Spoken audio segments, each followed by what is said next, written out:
আসসালামু আলাইকুম। শুধু শুধু ব্রেড খাইতে ভাল লাগে না, তাই না? এটার সাথে একটু কারসাজি করলেই সেটা খাইতে অনেক দারুণ লাগে।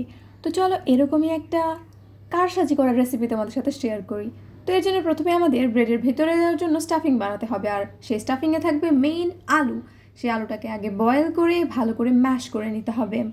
এমনভাবে ম্যাশ করতে হবে যাতে একটুও দানা না থাকে এর মধ্যে। যখন ভালোভাবে ম্যাশ করা হয়ে যাবে তখন আমাদের লাগবে কুচি করে রাখা গাজর আর কুচি করে রাখা পেঁয়াজ, মরিচ। ও হ্যাঁ, এখানে ধনিয়া পাতাও দেওয়া হয়েছে, বাট ধনিয়া পাতা এক্সেপশনাল, তোমরা চাইলে এটাকে স্কিপও করতে পারো, কোনো সমস্যা নাই। তারপরে আর কি, এখানে আমরা কিছুটা মশলা দিব। সেখানে থাকবে পরিমাণ মতো লবণ আর একটু চাট মশলা দিয়ে এটাকে আমরা ভালোভাবে মাখবো। ভালোভাবে মাখা হয়ে গেলে এটাকে আমরা সাইড করে রেখে দিব। তোমরা যদি এই ব্রেড রোল একবারও ট্রাই না করে থাকো, আমি তো পার্সোনালি রেকমেন্ড করবো যে অবশ্যই একবার ট্রাই করবা। বিকালের স্ন্যাক্স হিসেবে এটা একটা পারফেক্ট স্ন্যাক্স। সাথে যদি থাকে গরম গরম চা, উফ, তাহলে তো একদম জমে ক্ষীর।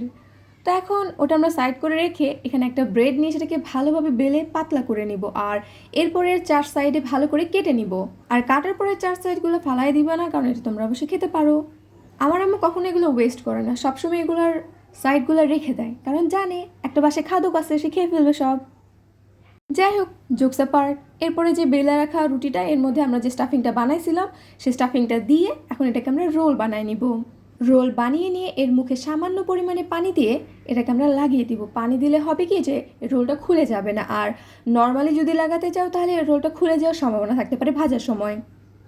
এরপরে আর কি, একটা কড়াই তেলকে গরম করে নিয়ে এখন সেই গরম তেলের মধ্যে এটা ছেড়ে দিবা, আর দেখবা কিছুক্ষণের মধ্যে এটা তোমাদের ভাজা হয়ে যাবে।